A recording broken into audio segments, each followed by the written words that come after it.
Eles duvidaram que Lula venceria em 2002, que seria reeleito em 2006. Apostaram que Dilma perderia em 2010. Jamais acreditaram que seria reeleita em 2014. Eles erraram todas as previsões e resolveram não correr mais nenhum risco. Primeiro, deram um golpe para tirar Dilma da presidência. Mas isto não bastava. Era preciso impedir que Lula fosse novamente presidente. E foi aí que entraram em cena Sérgio Moro e a Operação Lava Jato.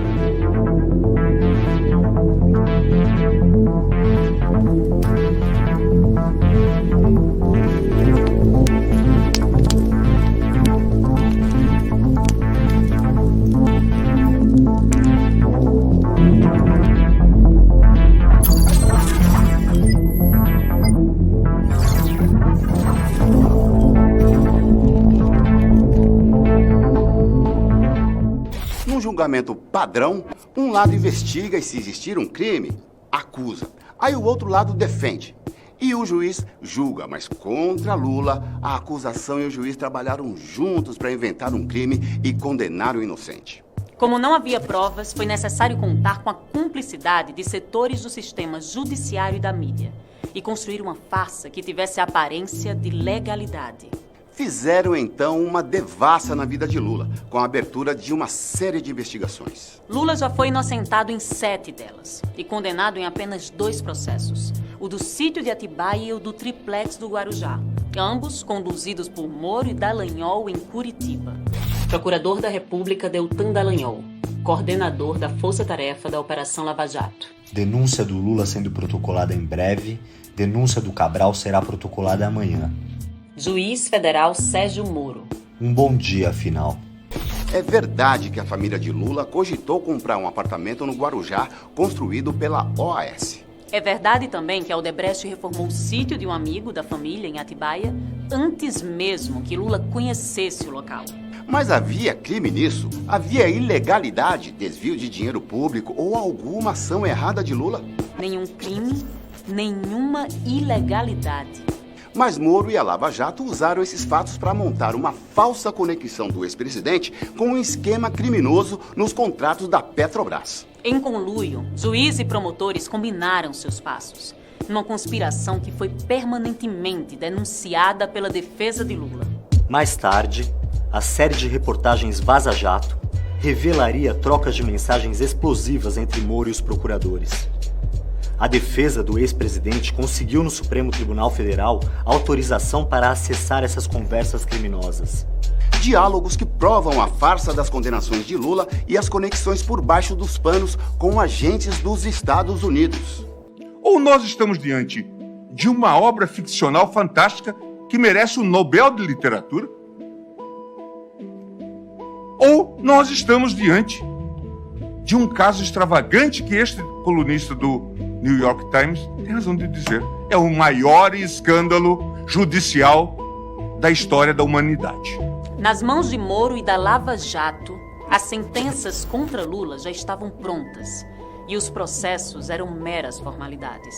Chama a atenção, por exemplo, a rapidez com que o caso do triplex do Guarujá foi julgado em segunda instância pelo TRF-4, apenas 196 dias após a condenação de Lula por Moro em primeira instância. Foi o caso que tramitou com maior velocidade em toda a Lava Jato.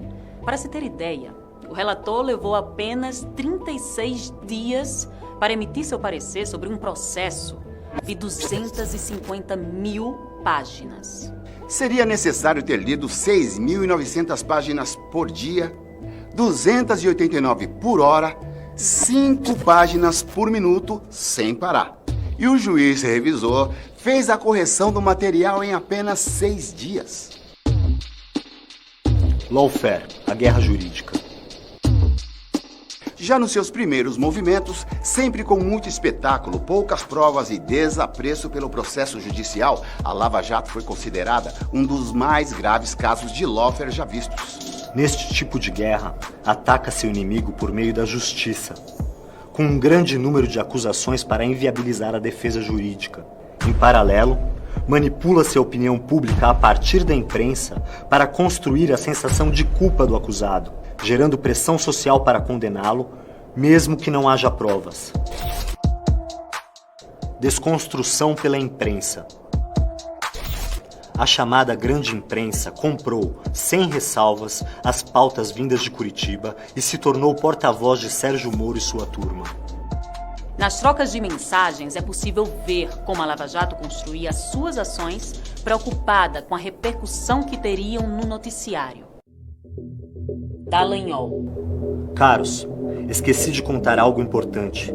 Na correria passou, mas tem que ficar restrito. Almocei na quarta com João Roberto Marinho. É ele quem, segundo muitos, manda de fato na Globo. Responsável pela área editorial do grupo, a pessoa que mais manda na área de comunicação no país. Quem marcou foi Joaquim Falcão. Para evitar repercussão negativa, foi na casa do Falcão. Falei do grupo, do trabalho e das medidas. Falei da guerra de comunicação que há no caso. Ele ouviu atentamente e deu seu apoio às 10 medidas. Vai abrir espaço de publicidade na Globo gratuitamente. Um estudo que analisou mais de 200 edições do Jornal Nacional revela como a Globo manipulou a sociedade, forjando uma imagem ruim sobre Lula. No andamento dos processos, houve uma exposição negativa crescente do ex-presidente no noticiário, que durou até o dia de sua prisão em 7 de abril de 2018. Quando começou o período eleitoral, as pesquisas de intenção de voto apontavam Lula como favorito na disputa de 2018. A Globo então voltou a falar do ex-presidente, mas, claro, de forma desfavorável. O cálculo midiático feito pelos procuradores da Lava Jato se revela em diversas mensagens. Dallagnol. Diogo, vamos segurar a denúncia do cartel para soltar na sexta ou próxima semana, por questão de espaço na imprensa, ok? Vamos deixar tudo pronto e largamos assim que o noticiário estiver mais afável. Diogo Castor. Ok. Acusações sem provas. Em uma das ações, Lula é acusado de receber da OAS um triplex no Guarujá. Na acusação, o apartamento teria sido uma compensação por vantagens que a construtora teria recebido durante os 2 mandatos do ex-presidente. A verdade é que não há nenhuma prova que sustente essa tese. Lula jamais teve as chaves do apartamento, jamais dormiu ou passou um dia no imóvel, e não há escritura ou qualquer tipo de contrato que aponte Lula como dono do lugar. E depois, com a transferência do empreendimento à OAS, acabou se transformando no triplex 164A. Posso lhe mostrar o documento? Em 2004 assinado por quem? Não, esse não está assinado. Está assinado por quem? Não está assinado. Então se não está assinado, doutor. A outra condenação de Lula é referente à reforma de um sítio em Atibaia, interior de São Paulo. Segundo a Lava Jato, o ex-presidente teria recebido a obra em troca de favores à Odebrecht durante seus governos. O sítio pertencia à família de Jacob Bittar, amigo de longa data de Lula, que por isso mesmo frequentava sim o lugar, mas como convidado. Os Bittar foram autorizados pela justiça a vender a propriedade, obviamente porque não era de Lula. Esses 2 processos guardam muitas coincidências. A sentença do caso do sítio, assinada pela juíza Gabriela Hardt, tem trechos inteiros copiados e colados da sentença do caso do triplex, firmada por Moro. Uma prova inconteste de que as decisões já estavam prontas e que não importava o que fosse dito ou apresentado pela defesa de Lula. Perícia feita pelo Instituto Delpicchia e incluída no processo, diz que a sentença do sítio foi superposta à do triplex. As evidências são as múltiplas coincidências no uso de formas gramaticais incomuns, além do fato de que a juíza chegou a tratar José Aldemário e Léo Pinheiro como 2 pessoas diferentes, quando Léo é o apelido de José Aldemário. O mais grave foi que Gabriela Hardt escreveu no final da sentença que, da multa aplicada a Lula, deverão ser descontados os valores confiscados relativamente ao apartamento. Não, você não entendeu mal. A juíza usa o termo apartamento na sentença sobre o sítio. Ao substituir Moro à frente dos processos da Lava Jato de Curitiba, Hardt manteve a mesma relação clandestina com o Ministério Público que vinha sendo praticada pelo ex-juiz. Dallagnol. Gente, importante. 1. Gabriela não sabe o que é prioridade. Há 500 processos com despacho pendentes e não sabe o que olhar. Combinei de criarmos uma planilha Google e colocarmos o que é prioridade para a gente. Quem quiser que suas decisões saiam logo, favor criar e indicar os autos. Prioridade 1, 2 ou 3 e sumário ao lado. E me passar o link para eu passar para ela. Sim, o Ministério Público indicava para a juíza o que ela deveria ou não julgar, com base, é claro, nos interesses da acusação. Mais um jogo combinado, mais um juiz que tem lado. Também por isso, a anulação das condenações feitas por Moro deve incluir as sentenças da juíza Hart. Outro assunto sobre o qual Dallagnol passou a tratar diretamente com a juíza Hart foi a colaboração ilegal dos Estados Unidos com a Lava Jato.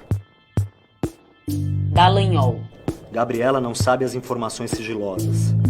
Hoje ela pediu para informarmos em off coisas como a existência de um potencial colaborador nos Estados Unidos, caso Trading, e que o MPF concordaria com o desmembramento do processo. A defesa de Lula e as reportagens da Vaza Jato mostraram que os procuradores receberam ajuda e facilitaram o acesso de agentes do Departamento de Justiça dos Estados Unidos. Tudo sem registro oficial, passando por cima de tratados entre os dois países. Assim, é difícil imaginar uma relação de cooperação melhor na história recente do que a que temos entre o Departamento de Justiça dos Estados Unidos e o Brasil. O relacionamento íntimo entre o Departamento de Justiça e os promotores brasileiros, não dependemos apenas de procedimentos oficiais, como tratados de assistência jurídica mútua. O processo contra a Petrobras em solo norte-americano resultou num acordo para encerrar o caso que custou 4,5 bilhões de reais à estatal brasileira. O combinado previa ainda que uma parte desse dinheiro, 1 bilhão e 250 milhões de reais, iria para uma fundação controlada, sabe por quem? Bingo! Pelos procuradores da Lava Jato.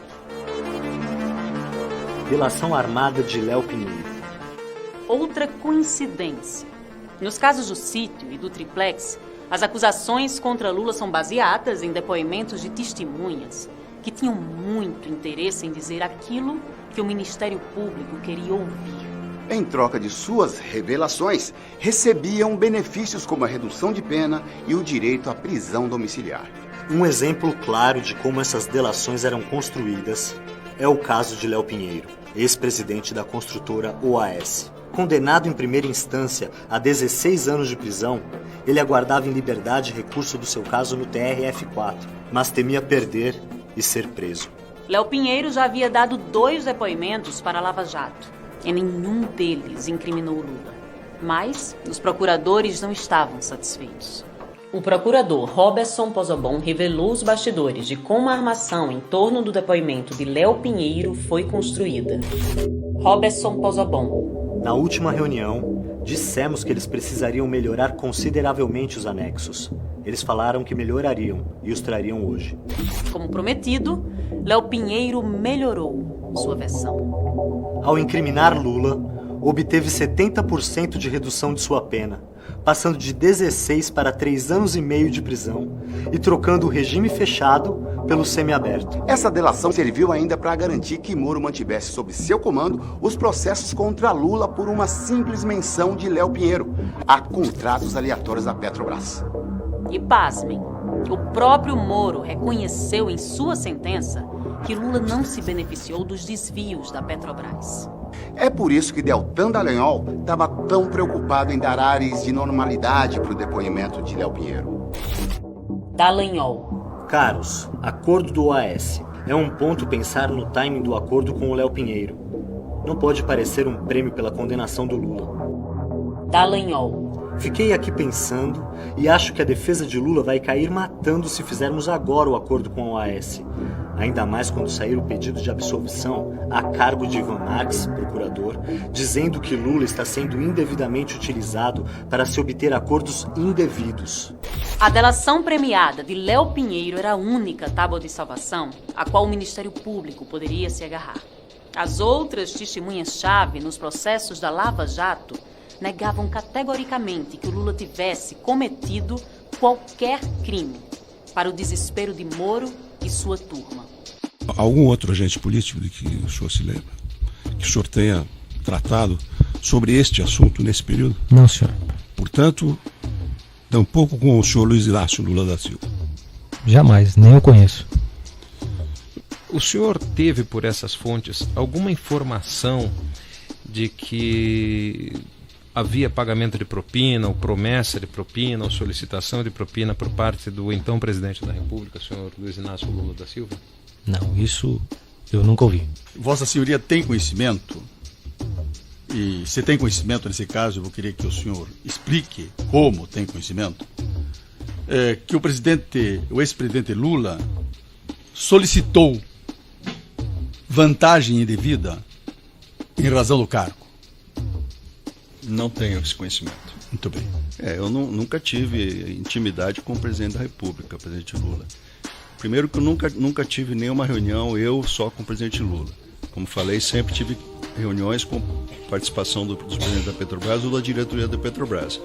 E eu não tinha intimidade com o presidente Lula. Mas... O senhor alguma vez pagou vantagens indevidas ao ex-presidente Lula? Não, senhor. De onde surgiu o triplex? O edifício Solares no Guarujá começou a ser construído pela Bancop, a cooperativa habitacional do Sindicato dos Bancários. E seus apartamentos podiam ser comprados pelos associados da cooperativa a preço de custo. Dona Marisa foi uma das associadas da Bancop e adquiriu uma cota à parte que lhe daria direito a um apartamento de 82 metros quadrados no prédio do Guarujá. De maio de 2005 a setembro de 2009, Dona Marisa pagou um carnê da Bancop. As parcelas na época somaram R$179 mil. A Bancop, no entanto, entrou em crise e não conseguiu levar adiante a construção deste prédio e de outros empreendimentos sob sua responsabilidade.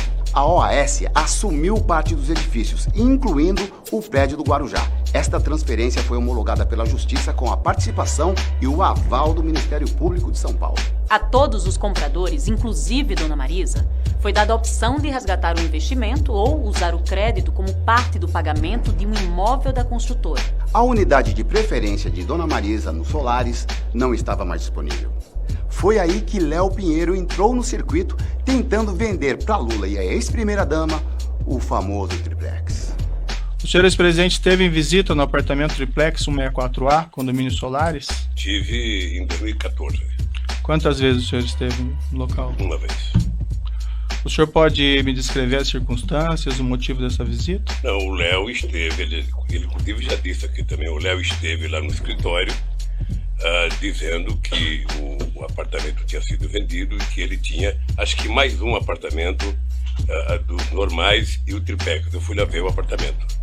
Fui lá ver, coloquei 500 defeitos no apartamento, voltei e nunca mais conversei com o Léo sobre o apartamento. Sem conseguir atribuir a propriedade do apartamento a Lula, o Ministério Público acusou Dona Marisa de ter encomendado obras no imóvel. Na verdade, os reparos eram um esforço da construtora para atrair algum comprador, como disse em depoimento um engenheiro da OAS. Qual foi a justificativa para essa reforma? A justificativa foi que o apartamento seria feito uma melhoria com o objetivo de facilitar o interesse pela unidade, porque a unidade era muito simples, era uma unidade básica, enfim. O senhor relatou 2 visitas, o que foi dito? Posteriormente, em algum momento, foi dito que aquele imóvel era destinado ao ex-presidente Lula, sua esposa Marisa Letícia? Não, aí só as especulações de mídia, mas internamente não. Internamente, dentro da construtora, o senhor não ouviu? Ele acabou de dizer que não. A Lava Jato diz que a OAS presenteou Lula em 2010 com o triplex do Guarujá. Mas como o apartamento nunca foi de Lula, jamais os procuradores conseguiram provas. Um ano antes, a construtora entrou em recuperação judicial. Na lista da massa falida estavam o triplex e outras 3 unidades do edifício Solares que não foram vendidas. O apartamento também era garantia de uma operação financeira da OAS. Ou seja, para dar o apartamento para Lula ou a qualquer outra pessoa, a construtora precisaria pagar o valor do imóvel ao banco, para então retirá-lo da operação financeira. Moro, na realidade, confiscou o apartamento da massa falida da OAS e mandou desfazer o contrato de garantia. A defesa do ex-presidente entregou a Moro todas as comprovações de que o apartamento teve seus direitos ligados à Caixa, mas que nunca foi de Lula. Em mais um episódio de parcialidade, Moro rejeitou as provas e seguiu firme em seu objetivo de condenar Lula e tirá-lo das eleições de 2018. Em sua sentença, Moro afirma que Lula praticou atos indeterminados a favor da construtora.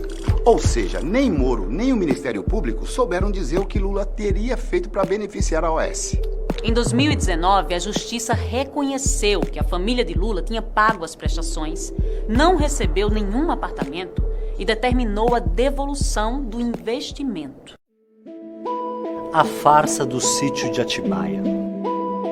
A máquina de fabricar crimes não parou por aí. No caso do sítio de Atibaia, a condenação injusta de Lula também foi fruto do malabarismo de Moro e da Lava Jato. Lula e Jacob Ittar, pai de Fernando, dono do sítio, são amigos desde 1978, quando Jacó era presidente do Sindicato dos Petroleiros de Campinas e Lula era presidente do Sindicato dos Metalúrgicos do ABC. Jacob Ittar. Nos tornamos grandes amigos e nossas famílias convivem intensamente desde então. Frequentei muito a casa do Lula com a Tereza e com os meus filhos, assim como ele, a Marisa e os filhos frequentaram a minha casa, tendo o Fábio chegado a morar comigo algum tempo em Sousas. Tenho os filhos do Lula como se fossem meus próprios filhos, e sei que ele tem o mesmo sentimento e relação com meus filhos. Em 2009, Jacob Ittar foi diagnosticado com mal de Parkinson. Ficou deprimido e quase não saía de casa. Lula estendeu a mão para o velho amigo. Jacob Ittar. O Lula e a Marisa insistiram para que eu fosse passar alguns períodos com eles no Palácio do Planalto e na Granja do Torto.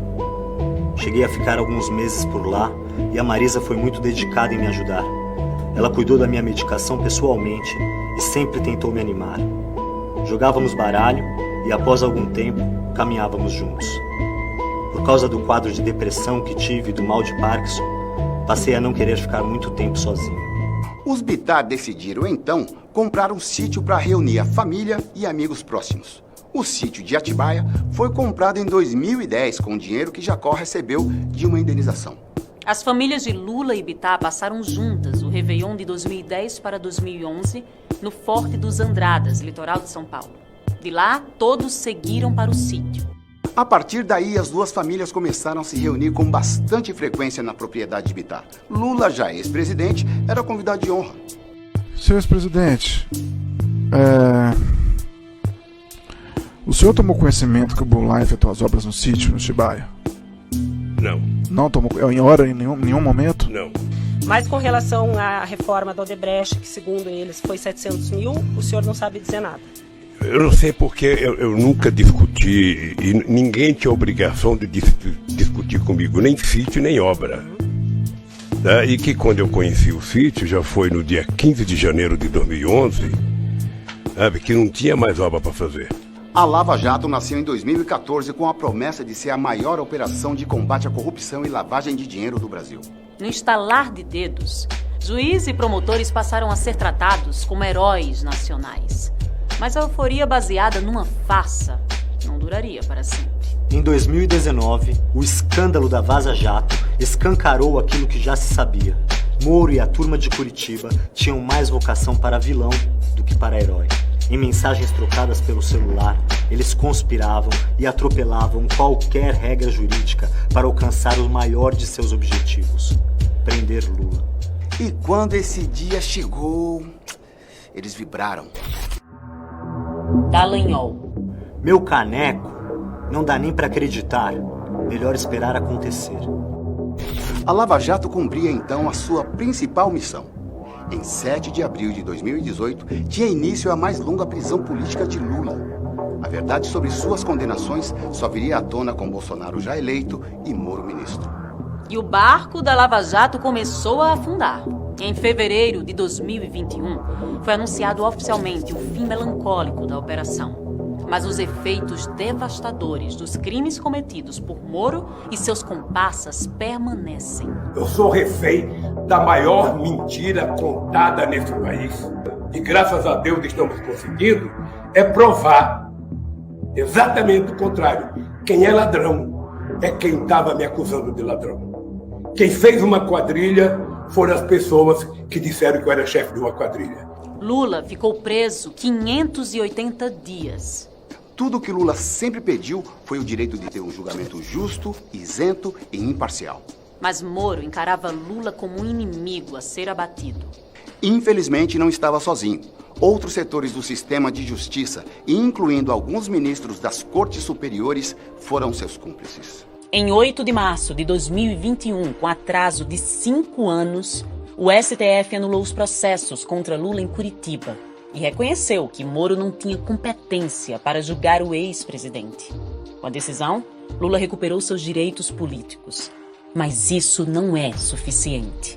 É uma decisão com forte lastro jurídico e amparo em precedente do próprio plenário do Supremo Tribunal Federal, mas que não vai reparar esses danos que foram impostos ao ex-presidente e, insisto, ao nosso país. Nós vamos continuar brigando para que o Moro seja considerado suspeito, porque ele não tem o direito de se transformar no maior mentiroso da história do Brasil e ser considerado herói por aqueles que queriam me culpar. O STF tem nas mãos a oportunidade histórica de corrigir seus erros e, mesmo que tardiamente, fazer justiça no julgamento da parcialidade de Sérgio Moro nos processos contra Lula. Com a suspeição reconhecida pela Justiça, a expectativa é a de que as condenações nos casos do triplex e do sítio sejam anuladas. Os processos voltem à primeira instância e tenham tratamento justo. E para que a justiça se cumpra, não podem haver soluções intermediárias. Lula precisa estar livre por inteiro. Desistir. Jamais. A palavra desistir não existe no meu dicionário. Anula a STF. Lula livre. Ninguém vai me impedir de festejar, vendo ele voltar pra gente. E o riso que tentaram abafar vai gargalhar contente. Ninguém vai me impedir de festejar, vendo ele voltar pra gente.